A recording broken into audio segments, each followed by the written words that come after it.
तर आपण दोन सभागृह पाहत आहोत. हे आहे प्रथम सभागृह, हे आहे द्वितीय सभागृह, हे आहे कनिष्ठ सभागृह, राज्यसभा आहे वरिष्ठ सभागृह. त्यातली पात्रता आपण बघितली. आपण आता त्यांचे कामकाज बघू. या दोघांना मिळून कायदेमंडळ म्हणतात हे आपल्याला माहिती आहे. काय म्हणतात? कायदेमंडळ. कायदेमंडळाचे हे दोन भाग आहेत, बरोबर, लोकसभा आणि राज्यसभा. मग यांचं पहिलं काम काय असणार? कामकाज जवळजवळ समान आहे विद्यार्थी मित्रांनो. कायदे करणे. कोणतं काम आहे पहिले? कायदे निर्माण करणे, कायदे निर्मिती करणे. ठीक आहे, दोघांचेही समान. कायदे निर्मिती ही दोघांची समान. अधिकार आपण समजून घेणार आहोत. अधिकारामध्ये यांना आर्थिक अधिकार, आर्थिक अधिकारांचा जर विचार केला, आर्थिक अधिकार, तर लोकसभेचे जे अधिकार आहेत ते अधिक आहेत. लोकसभेचे जे अधिकार आहेत ते जास्त आहेत. आपण यांना थोडे जास्त स्टार देऊ शकतो असं समजू. लोकसभेचे अधिकार हे अधिक आहेत. तर त्या मानाने राज्यसभेचे जे अधिकार आहेत, पहिला अधिकार कायदे निर्मितीचा समान, आर्थिक अधिकार त्यांनाही आहेत, पण लोकसभेला अधिक आहेत. ठीक आहे, यांना जास्त अधिकार आहेत. पुढचं तिसरा अधिकार आपण पाहत आहोत, घटना दुरुस्तीचे अधिकार. घटना दुरुस्ती करणे म्हणजे काय हो? घटना दुरुस्ती म्हणजे काय? घटना दुरुस्ती म्हणजेच संविधानामध्ये जर काही बदल करायचे असले, संविधानात जर काही बदल करायचे असले तर ते करण्याचे अधिकार दोघांनाही समान आहेत.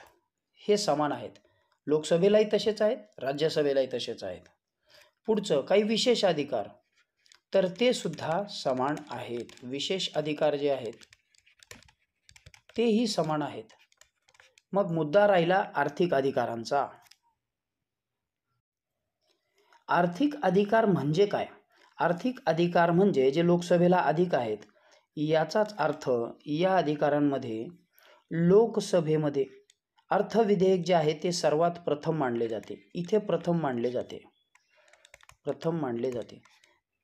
त्यांच्या होकारानंतर जरी ते इकडं मांडलं गेलं नंतर दुसऱ्या ह्याच्यात, तरी यांची मान्यता असल्याशिवाय इकडं समजा ते मंजूर झालं नंतरच्या प्रक्रियेत, पण इथं मंजूर झालेलं नसेल तर ते चालणार नाही. आलंय लक्षात?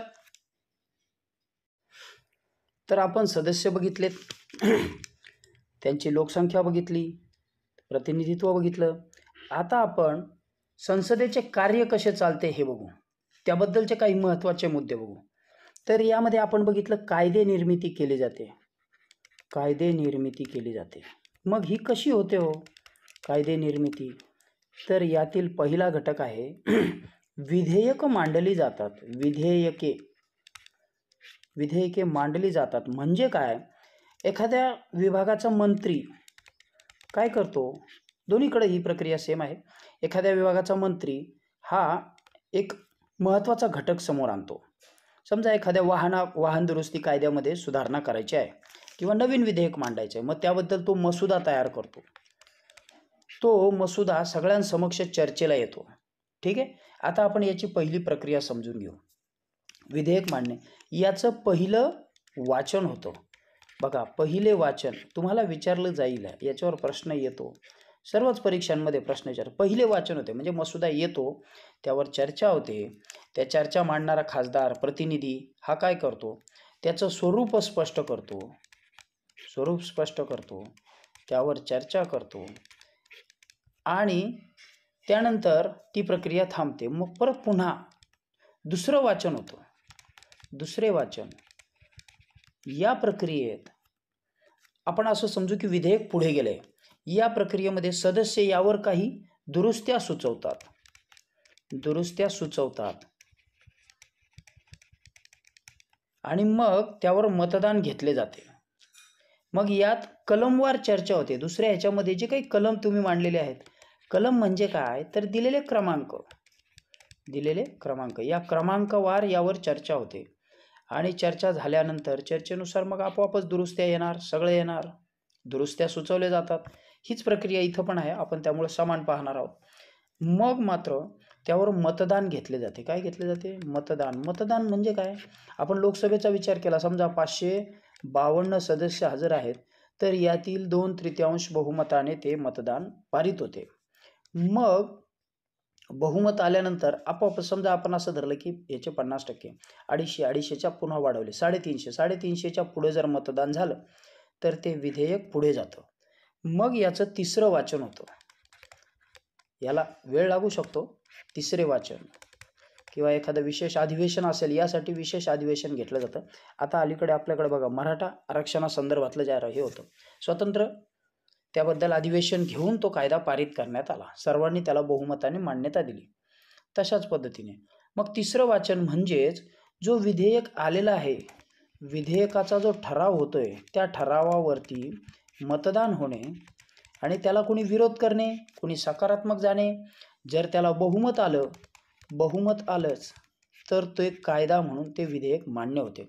आणि मग अर्थातच ते कुणाकडे जाणार? राज्यसभेकडे जाणार.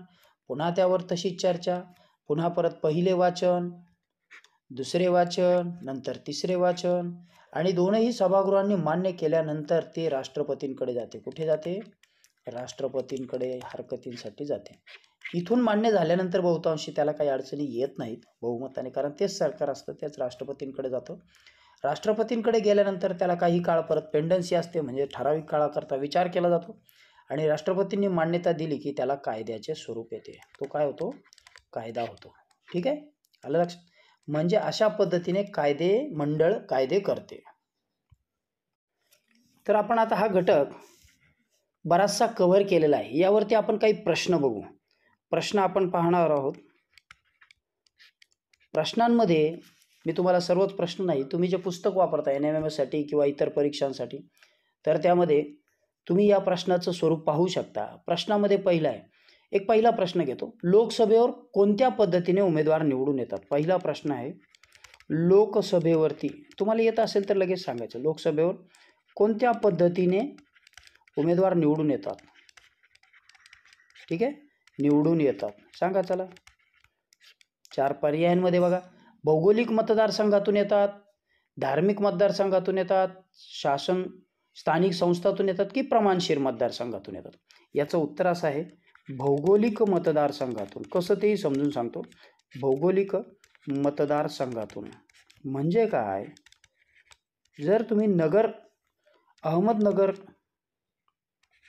जिल्ह्याचा विचार केलात, अहमदनगर जिल्ह्यामध्ये 2 भाग पाडलेले आहेत समजा लोकसंख्येच्या स्वरूपात जुन्या परिसीमन आयोगानुसार.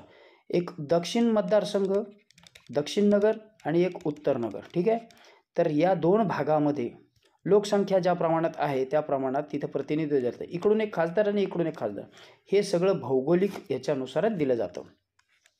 मग आता ही जी नवी संसद आहे मित्रांनो, यामध्ये जवळजवळ 1200पेक्षा अधिक 1250पेक्षा अधिक खासदार बसण्याची व्यवस्था आहे. का ते कारण सांगतो. कारण आता पूर्वी जे परिसीमन झालं होतं 25 वर्षापूर्वी, परिसीमन म्हणजे ही भौगोलिक मतदारसंघाची सीमा ठरवणे, त्यानुसार प्रतिनिधित्व दिलं. आता लोकसंख्या वाढली म्हणजे जे पूर्वी 550 खासदार होते ते आता जवळजवळ दुपटीपेक्षा अधिक येणार आहेत.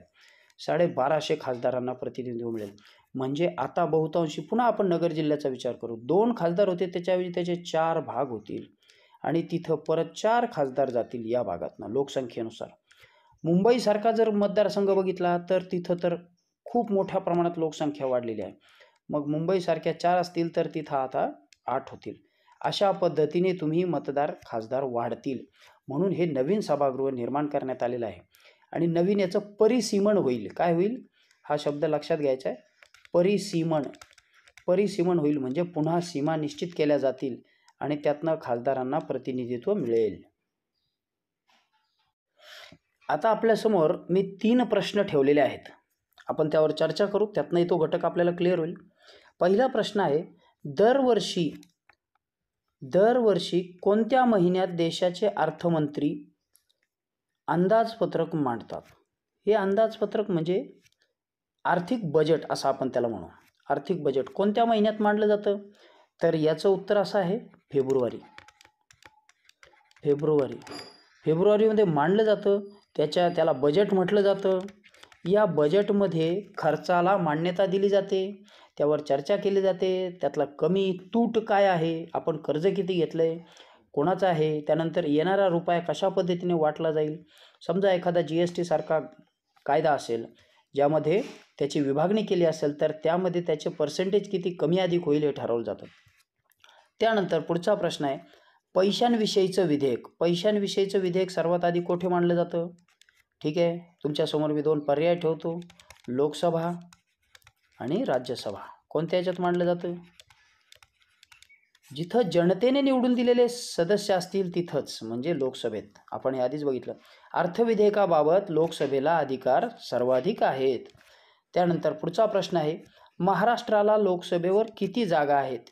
किती जागा म्हणजे किती प्रतिनिधित्व दिलेलं आहे महाराष्ट्राला? तुमच्यासमोर मी 2 पर्याय ठेवतो, एक 48 आणि एक 78. याचं उत्तर आहे मित्रांनो 48. ठीक आहे, 48 खासदार आपण लोकसभेवर निवडून देतो. बघा, आपण हा घटक जवळजवळ संपूर्णपणे कव्हर केला आहे. यातनं तुम्हाला संसदेविषयी बरीचशी माहिती मिळेल. महत्त्वाचे मूलभूत मुद्दे आपण सगळे घेतलेले आहेत. संसद यात पूर्णपणे कव्हर झालेली आहे. यावरती प्रश्न तुम्ही अजून समजून घ्यावेत. प्रश्नातून तुम्हाला काही अडचणी असतील तुम्ही कमेंट्समध्ये कळवा. जर व्हिडिओ आवडला असेल तर मित्रांना कळवा, लाईक करा, शेअर करा. चला आता थांबतोय. धन्यवाद.